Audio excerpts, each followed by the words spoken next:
മുകേഷേട്ടാ, കൊല്ലങ്കാരൻ മുകേഷേട്ടാ, മുകേഷേട്ടൻ ചിരിച്ചോണ്ട് മറ്റേ പരിപാടി കാണിക്കും അല്ലേ? മുടുക്കനാ മുടുക്കനാ. Code names given to female artist who were found to have willingly made adjustment with co artist. നമ്മുടെ ഹേമ കമ്മിറ്റി റിപ്പോർട്ടുമായിട്ട് ബന്ധപ്പെട്ടിട്ട് നമ്മുടെ അന്തരിച്ച നടൻ തിലകൻ ചേട്ടന്റെ പഴയ കുറെ ഇന്റർവ്യൂകളൊക്കെ ഇപ്പൊ കുത്തിപ്പൊക്കി ഒരുപാട് ചാനലുകൾ വഴി പ്രചരിക്കുന്നത് ഞാൻ കണ്ടു. തിലകൻ ചേട്ടൻ പണ്ട് പറഞ്ഞ കുറെ സ്റ്റേറ്റ്മെന്റ്സ്, അതായത് ഈ അമ്മയിലുള്ള കുറെ ആൾക്കാർക്കെതിരെ ചേട്ടൻ പറഞ്ഞത്, അങ്ങനെയുള്ള കുറെ കാര്യങ്ങൾ ഇപ്പൊ കുറെ പേരെടുത്ത് വെച്ച് റിയാക്ട് ചെയ്യുന്നത് ഞാൻ കണ്ടു. വളരെ നല്ല കാര്യം. പുള്ളി മരിച്ച് നമ്മുടെ തലയ്ക്ക് മേളിലാണ്. എന്നാൽ അന്ന് എല്ലാവരും ആ ഒരു വ്യക്തിയെ കല്ലെറിഞ്ഞതാണ് കുറെ പേര്. ഇപ്പൊ എന്തായാലും ആ പാവം ആ ഒരു നല്ല നടൻ എന്തായാലും പറഞ്ഞതിനകത്തൊക്കെ പൊരുളുണ്ട് എന്നൊക്കെ പറഞ്ഞ് ഒരുപാട് പേര് റിയാക്ട് ചെയ്യുന്ന കാണുമ്പോൾ സന്തോഷം തോന്നുന്നു. എന്തായാലും എനിക്ക് താല്പര്യമില്ല. മരിച്ച് തലയ്ക്ക് മേലിൽ നിൽക്കുന്ന ഒരു വ്യക്തിയാണ്. പുള്ളിയെ വീണ്ടും കൊണ്ടുവന്നിട്ട് അതിനോട് എന്തോ എനിക്ക് വലിയ ഒരു താല്പര്യം തോന്നിയില്ല. അതാണ് ഞാനത് ചെയ്യാത്തത്. എന്നാൽ കുറച്ച് വർഷങ്ങൾക്ക് മുമ്പ് നമ്മുടെ തിലകൻ ചേട്ടന്റെ മകൻ ഷമ്മി തിലകൻ പറഞ്ഞ കുറച്ച് കാര്യങ്ങളുണ്ട്. അത് ഞാൻ നിങ്ങൾക്ക് ഇവിടെ ഒന്ന് കേൾപ്പിച്ചു തരാം. അതോടൊപ്പം തന്നെ ഷമ്മി തിലകൻ പറഞ്ഞത് വെച്ചിട്ട് ഷമ്മി തിലകൻ പ്രോപ്പർ ആയിട്ട് ഒന്ന് രണ്ട് പേരുടെ പേര് പറയുന്നുണ്ട്. അതുകൊണ്ടാണ് ഞാനതൊന്ന് കാണിക്കാമെന്ന് വിചാരിച്ചത്. ഓക്കെ, ഒന്ന് രണ്ട് പേരുടെ പേര് പ്രോപ്പർ ആയിട്ട് പറയുന്നുണ്ട്. ഇപ്പോൾ അമ്മയിലുള്ള ഒരാളുടെ പേര് മാത്രമേ പറയുന്നുള്ളൂ. മറ്റൊരാള് മരിച്ചുപോയി. അതുകൊണ്ട് തന്നെ ആ വ്യക്തിയെ പറ്റി ഞാൻ അധികം ഇതിനകത്തോട്ട് ഈ ഒരു കോൺട്രവേഴ്സിയിലേക്ക് വലിച്ചിടില്ല. മരിച്ച ആൾക്കാരെ നമ്മൾ പിന്നെയും അത് ചെയ്യുന്നത് വളരെ അത്ര നല്ല കാര്യമല്ല. അതുകൊണ്ട് എന്നെ കൊണ്ടത് പറ്റുന്നില്ല. സോ ഞാനത് ചെയ്യില്ല. എന്നാൽ ഇപ്പോഴുള്ള വളരെ മാന്യനായിട്ട് നിൽക്കുന്ന ഒരു സുന്ദരനുണ്ട്. ആ സുന്ദരനെ പറ്റിയൊക്കെ പറയുന്നുണ്ട്. അത് ഞാൻ നിങ്ങൾക്ക് കേൾപ്പിക്കാം. അതോടൊപ്പം തന്നെ ഈ വീഡിയോയുടെ അവസാനം ഈ ഒരു ഷമ്മി തിലകനുമായിട്ട് ബന്ധപ്പെട്ടുള്ള ഈ ഒരു വീഡിയോ കഴിഞ്ഞ് എൻ്റെ ഒരു പെർസ്പെക്റ്റീവും പറഞ്ഞതിന് ശേഷം വളരെ ഇമ്പോർട്ടൻ്റ് ആയിട്ടുള്ള ഒരു കാര്യം ഞാൻ നിങ്ങൾക്ക് കാണിച്ചു തരാം.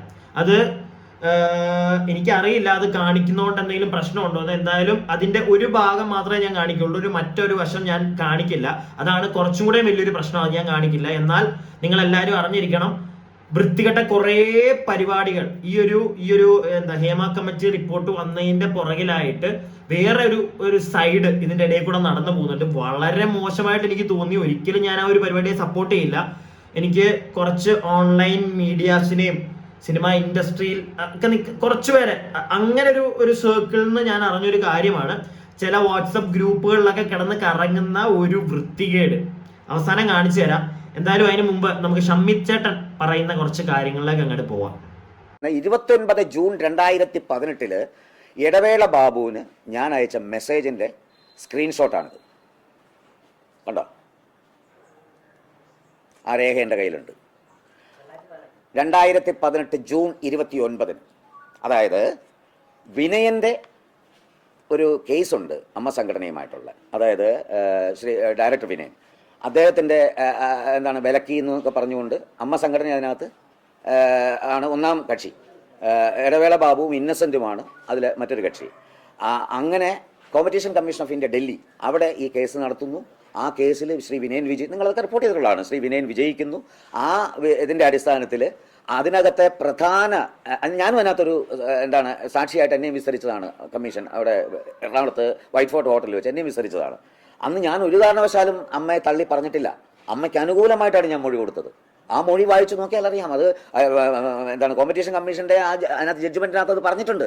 അതിനകത്ത് ഞാൻ വളരെ കാര്യമായിട്ട്, അതായത് അമ്മ സംഘടനയോ അമ്മയുടെ പ്രസിഡന്റിനെയോ സെക്രട്ടറിയോ ഒരു വിധത്തിലും ദ്രോഹമുണ്ടാക്കാത്ത രീതിയിൽ എന്നോട് പറഞ്ഞത്, അമ്മയുടെ പ്രസിഡന്റായ ഇന്നസെന്റും മുകേഷും കൂടി ഇരുന്നാണ് ആ പടത്തിൽ നീ അഭിനയിക്കരുത്, അഡ്വാൻസ് തിരിച്ചു കൊടുക്കടാ, ഇല്ലെങ്കിൽ നിനക്കത് ദോഷമാകും എന്ന് പറഞ്ഞ് എന്നെ ഭീഷണിപ്പെടുത്തിയത് ശ്രീ മുകേഷ്.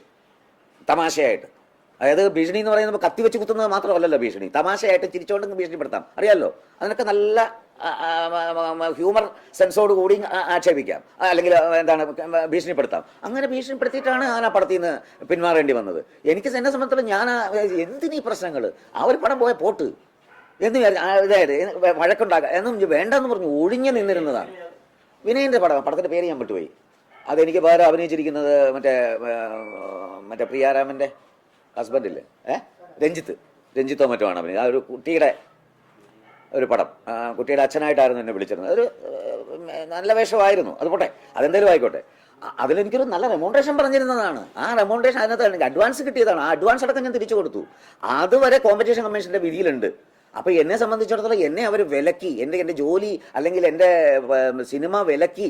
ഒരിക്കൽ സിദ്ദിഖൊരു KPSL എഴുതിയും കൂടെ നിങ്ങളൊരു പ്രസ് മീറ്റ് നടത്തിയല്ലോ, അതിനകത്ത് എന്താ പറഞ്ഞേ? ആരെങ്കിലും ഒരാൾ ഞങ്ങൾ ആരെങ്കിലും അവരുടെ പടം ഇല്ലാതാക്കി അല്ലെങ്കിൽ അവരുടെ അവസരം നിഷേധിച്ചു എന്ന് തെളിയിച്ചാൽ പറയുന്നത് ചെയ്യാന്ന് പറഞ്ഞല്ലോ. ഞാൻ തെളിയിച്ചിട്ട് എന്താ പറയുന്നത് ഒന്നും ചെയ്യാഞ്ഞത്? എനിക്കെന്താ തെളിയിക്കാനായിട്ട്? കോമ്പറ്റീഷൻ കമ്മീഷന്റെ ജഡ്ജ്മെന്റ് അങ്ങോട്ട് കാണിച്ചാൽ പോരെ? കൃത്യമായിട്ട് ഞാൻ തെളിയിച്ചല്ലോ. അന്നേരം ഒന്നും അവർക്ക് ഒന്നും മിണ്ടാനില്ല. അപ്പൊ അങ്ങനെ ഉത്തരം മുട്ടുമ്പോ കൊഞ്ഞനം കുത്തിയിരിക്കുകയാണിത്. മുകേഷേട്ടാ, കൊല്ലങ്കാരൻ മുകേഷേട്ടാ, മുകേഷേട്ടൻ ചിരിച്ചോണ്ട് മറ്റേ പരിപാടി കാണിക്കും അല്ലേ? മുടുക്കനാ മുടുക്കനാ. എൻ്റെ ഒരു ചോദ്യം ഇതാണ്, ഒരു വ്യക്തിയോട് ആ സിനിമയിൽ അഭിനയിക്കരുത് എന്ന് പറയാൻ താങ്കൾ ആരാണ്? പിന്നെ വേറൊരാളുടെ പേരും കൂടെ പറയുന്നുണ്ട്, ഞാൻ ആ വ്യക്തിയെ ഇതിനകത്തേക്ക് വലിച്ചടയ്ക്കുന്നില്ല. പക്ഷെ എന്നാലും ആ വ്യക്തിയുടെ കൂടെ നിന്നിട്ടാണെങ്കിലും മുകേഷ് ചേട്ടൻ ഈ ഒരു മറ്റേ ചിരിച്ചോണ്ട് മുകേഷ് ചേട്ടൻ ഈ കാര്യം പറയേണ്ട കാര്യം എന്താ? താങ്കൾക്ക് എന്തിന്റെ സോക്കേടാണ് മുകേഷ് ചേട്ടാ? ഒരു വ്യക്തിയുടെ ഇഷ്ടമാണ് അയാൾ ഏത് സിനിമയിൽ അഭിനയിക്കണമെന്നുള്ളത്. നിങ്ങളുടെ അമ്മ സംഘടനയിൽ ഉണ്ടെന്ന് വെച്ചിട്ട് എല്ലാം നിങ്ങളോട് ചോദിച്ചിട്ട് ചെയ്യണമെന്നാണോ? അപ്പൊ ആ സിനിമ അങ്ങനെ നിങ്ങളോട് എല്ലാം ചോദിച്ചിട്ട് ചെയ്യുന്ന ഒരംഗം ആണ് നിങ്ങൾക്ക് വേണ്ടതെങ്കിൽ ആ അംഗത്തിന് എന്തെങ്കിലും പ്രശ്നം വരുമ്പോഴോ, ആ അംഗത്തിന് സിനിമ ഇല്ലാതിരിക്കുമ്പോഴോ, ആ അംഗത്തിന്റെ കുടുംബവും ആ അംഗത്തിനെയൊക്കെ നിങ്ങൾക്ക് നോക്കാൻ പറ്റണം. സിനിമ ഇല്ലാത്തൊരവസ്ഥ അങ്ങേർക്ക് വരികയാണെങ്കിൽ, മനസ്സിലായില്ലേ? ഒരുപാട് അങ്ങ് നിബന്ധനകൾ വെക്കുകയാണെങ്കിൽ, അതായത് നിങ്ങൾ പറയുന്ന സിനിമയിലെ അഭിനയിക്കാൻ പറ്റുള്ളൂ, നിങ്ങൾ പറയുന്ന ഡയറക്ടറിന്റെ കൂടെ മാത്രമേ ചിരിച്ചു കളിച്ച് നിന്ന് താങ്ങിക്കൊടുക്കാൻ പറ്റത്തുള്ളൂ, ഇങ്ങനത്തെ ഒരു സെറ്റപ്പൊക്കെയാണ് പറയുന്നതെങ്കിൽ അത് ചെയ്തത് തന്നെ വളരെ മോശം. നിങ്ങൾക്ക് ഒരു രീതിയിലുള്ള റൈറ്റും ഇല്ല ഒരു വ്യക്തിയോട് സിനിമയിൽ അഭിനയിക്കരുത് എന്ന് പറയാനായിട്ട്, മനസ്സിലായില്ലേ? വേറെന്തെങ്കിലും ഇപ്പൊ വൃത്തികെട്ട എന്തെങ്കിലും കാര്യങ്ങളൊക്കെ ചെയ്യുകയാണ് ആ വ്യക്തി എങ്കിൽ പറയാം, അത് ചെയ്യരുത്, ഞങ്ങൾ കൈ ഒഴിയുന്നില്ല, ഞങ്ങൾ കേസ് കൊടുക്കും എന്ന് പറയാം. പക്ഷെ ഒരു സിനിമ എന്ന് പറയുന്നത് മോശം സ്ക്രിപ്റ്റ് ആയിക്കോട്ടെ നല്ല സ്ക്രിപ്റ്റ് ആയിക്കോട്ടെ, അത് ചൂസ് ചെയ്യുന്ന നടൻ അയാളത് ഓക്കെ ആണെങ്കിൽ അയാളത് ചെയ്യട്ടെ. അത് ഡയറക്ടർ ആരാണെങ്കിലും എന്താ കുഴപ്പം? അപ്പൊ അയാളെ നിങ്ങൾ മറ്റേ വിലക്കിയതാണ്, അതുകൊണ്ട് നിങ്ങൾ പോയി അഭിനയിക്കാനേ പാടില്ല. ആ ഒരു പരിപാടിയോട് എനിക്ക് എന്തായാലും ഒരു പരിധിയിൽ കൂടുതൽ അങ്ങോട്ട് യോജിക്കാൻ പറ്റുന്നില്ല. കാരണം പേഴ്സണൽ ഗ്രഡ്ജൊക്കെ വെച്ച് ഒരു വ്യക്തിയെ അങ്ങ് മറ്റേ ഇല്ലാതാക്കണമെന്ന് വിചാരിച്ചിട്ട് കുറെ പേര് മാറ്റി നിർത്തിയാൽ എങ്ങനെയെങ്കിലും അയാൾ തട്ടിക്കൂട്ടി ഒരു പടം എടുക്കുമ്പോൾ ഏതെങ്കിലും അയാളെ ഇഷ്ടപ്പെട്ട ഇല്ലെങ്കിൽ അയാളുടെ ഒരു നന്മ അറിയാവുന്ന ഒരു നടൻ ചെല്ലുകയാണെങ്കിൽ ആ നടനെ വിടാതെ മറ്റേ കെട്ടിപ്പൂട്ടി ഇടാനുള്ള ഒരു റൈറ്റ് നിങ്ങൾക്ക് എവിടുന്ന് കിട്ടി മിസ്റ്റർ കൂട്ടുകാരാ? ഇതെന്റെ ഒരു ഡൗട്ടാണ് കേട്ടോ. ഈ ഒരു സാധനം കണ്ടപ്പോൾ എനിക്ക് ഇതും കൂടെ ഒന്ന് പറയണമെന്ന് തോന്നി. കാരണം ചില ചേട്ടന്മാരുണ്ട് മുൻനിരയിൽ നിന്നും പറഞ്ഞില്ലെങ്കിലും മറ്റേ കുറച്ചൊന്ന് ബാക്കിലോട്ട് ഇറങ്ങി പുറകെ മറ്റേ ഇങ്ങനെ തലപൊക്കി നിന്ന് പുറകിൽ നിന്ന് മറ്റേ അടി കൊടുക്കുന്നവന്മാരുണ്ട്, മറ്റേ ചൂരിലെടുത്ത് കുണ്ടിക്കടിക്കുന്നവന്മാരുണ്ട്. ഈ ഒരു പരിപാടിയിൽ നമുക്ക് ഇതിനകത്തുനിന്നൊക്കെ ഒന്ന് മനസ്സിലാക്കാം. അതുകൊണ്ട് തന്നെ കുറെ ഉണ്ടല്ലേ, കുറെ ഉണ്ട് ഉടായിപ്പുകൾ, കുറെ എണ്ണം ഇതിന്റെ ഇടയ്ക്ക് ഉണ്ടെന്നൊക്കെ ഇങ്ങനെ ഓരോ ആൾക്കാരുടെ പഴയ വീഡിയോകൾ പോയി നമ്മൾ തപ്പിയെടുക്കുമ്പോഴത്തേക്ക് കാണാൻ പറ്റും. തിലകൻ ചേട്ടൻ പറഞ്ഞത് വെച്ച് ഞാൻ കണ്ടു കേട്ടോ. തിലകൻ ചേട്ടൻ പറഞ്ഞ കുറെ വീഡിയോകൾ ഞാനിങ്ങനെ കണ്ടു. എനിക്കത് എന്തായാലും എടുത്ത് ചെയ്യാൻ തോന്നിയില്ല, എനിക്കത് തോന്നിയില്ല. പക്ഷെ അതൊക്കെ ഞാൻ കണ്ടപ്പോൾ എനിക്ക് മനസ്സിലായി കുറെ പിറക്കിട്ട് കൊടുക്കുന്നുണ്ട്. ചെറുതൊന്നും അല്ല, മമ്മൂക്കയൊക്കെ മറ്റേ അങ്ങോട്ട് സിറെന്നും പറഞ്ഞങ്ങോട്ട് കീറി വെച്ചിട്ടുണ്ട് കുറെ കാര്യത്തില്. ആരെയും വെറുതെ വിടുന്നില്ല. പറഞ്ഞതിനകത്തെ പൊരുൾ ഒരുപാടാണ്. ഇതൊക്കെ ഒന്ന് ആ വ്യക്തി അന്ന് അനുഭവിച്ചത്, അയ്യോ കല്ലെറിഞ്ഞില്ല എല്ലാരും കൂടെ. ഞാൻ ഇനി അത് പറയാൻ പോകുന്നില്ല. ഇനി ഞാൻ നിങ്ങളോട് പറഞ്ഞ പോലെ ഒരു വൃത്തികേട് നടക്കുന്നുണ്ട് ഇതിൻ്റെ ഇടയ്ക്ക്. ഒരു ഫോർവേഡ് മെസ്സേജ് ഞാൻ നിങ്ങൾക്ക് ഇവിടെ കാണിച്ചു തരാം. ജസ്റ്റ് നിങ്ങളൊന്ന് വായിച്ചു നോക്കുക. അതിന്റെ വേറൊരു വേർഷനും കൂടെ എൻ്റെ ഇരിപ്പുണ്ട്. അത് ഞാൻ എന്തായാലും കാണിക്കില്ല, കാരണം അത് വളരെ മോശമായിട്ടുള്ളൊരു കാര്യമാണ്. ഞാൻ ഇത് കണ്ടത് തന്നെ എനിക്ക് ഇങ്ങനെയുള്ള വൃത്തികേടുകളോട് നടക്കുന്നുണ്ട്, അതാരും സമ്മതിച്ചു കൊടുക്കരുത്. നമ്മൾ ഇങ്ങനത്തെ കാര്യങ്ങൾ കാണുകയാണെങ്കിൽ ഒന്നും വിശ്വസിക്കാൻ പോകരുത് എന്നൊരു കാര്യം പറയാൻ വേണ്ടിയിട്ട് മാത്രമാണ്. എനിക്കിത് കണ്ടിട്ട് വിശ്വസിക്കാൻ തോന്നിയില്ല. പക്ഷെ ഇങ്ങനെയുള്ളൊരു പരിപാടി ഇതിൻ്റെ ഇടയിൽ കൂടെ നടക്കുന്നുണ്ട് എന്ന് പൊതുസമൂഹത്തെ ഒന്ന് അറിയിക്കാൻ വേണ്ടി മാത്രമാണ് ഞാൻ ഈ സാധനം വെക്കുന്നത്. ജസ്റ്റ് ഇവിടെ ഒന്ന് കാണിച്ചു തരാം, എന്നിട്ടൊന്ന് വായിച്ചു തരാം. ഇതാണ് സംഗതി. ഇതൊരു ഫോർവേഡഡ് മെസ്സേജ് ആണ്. Code names given to female artist who were found to have willingly made adjustment with co artist എന്ന് പറഞ്ഞൊരു ടൈറ്റിലും കൊടുത്തിട്ട് കുറച്ച് പേരുകൾ അവിടെ കിടപ്പുണ്ട്. Dancer goddess, sweetie high range, composer, മുല്ല, RJ, dancer judge, cousin Bobby, guest, immortal, glorious Brahmin, hope dancer 2018 3, role model, clay doll, happy, ഇങ്ങനത്തെ കുറേ പേരുകൾ. Few members of WCC also admitted that they have been part of the act before due to personal reasons but still get calls after leaving that side എന്ന് പറഞ്ഞിട്ടുള്ള ഈ ഒരു സാധനം art 78A എന്ന് പറഞ്ഞിട്ടുള്ള ഈ ഒരു സാധനം കുറച്ച് കിടന്ന് കറങ്ങുന്നുണ്ട് ചില ഗ്രൂപ്പുകളിൽ എന്നുള്ളൊരു ഇൻഫർമേഷൻ എനിക്ക് കിട്ടി. അതുപോലെ തന്നെ ഈ പറഞ്ഞിരിക്കുന്ന പേര്, ഈ സ്വീറ്റി, ഹൈ റേഞ്ച്, ഇങ്ങനെയുള്ള ആ പേരുകളുടെ ശരിക്കുള്ള ഏതൊക്കെ നായികമാരെയാണോ ഈ പറഞ്ഞിരിക്കുന്നത് ആ ഒരു സാധനം കൂടി എൻ്റെ കയ്യിൽ കിട്ടിയിട്ടുണ്ട്. ഏതൊക്കെ നായികമാരെയാണ് ഇവർ ഉദ്ദേശിക്കുന്നത് അല്ലെങ്കിൽ ഈ ഒരു പേരിട്ട് വിളിക്കുന്നത് എന്നുള്ളത്. അതെന്തായാലും ഞാനിവിടെ പുറത്ത് വിടുന്നില്ല, അത് ചെറ്റത്തരമായി പോവും. ആ ഒരു പരിപാടിയൊന്നും ഞാൻ കാണിക്കത്തില്ല. എന്തായാലും ആരും അത് പ്രതീക്ഷിക്കണ്ട. പക്ഷേ ഇങ്ങനെയുള്ള സാധനങ്ങൾ കിടന്ന് കറങ്ങുന്നുണ്ട്. ഇത് വളരെ മോശമായിട്ടുള്ളൊരു കാര്യമാണ്. നമ്മൾ ആരും ഇതിനെ സപ്പോർട്ട് ചെയ്യരുത്. ഇത് എൻ്റെ ഒരു പെർസ്പെക്റ്റീവാണ്. ഞാൻ ഒരിക്കലും ഈ ഒരു സാധനത്തിനെ സപ്പോർട്ട് ചെയ്തില്ല. ഇതിങ്ങനെ കണ്ടപ്പോൾ സത്യം പറഞ്ഞാൽ ഞാൻ ഞെട്ടിപ്പോയി.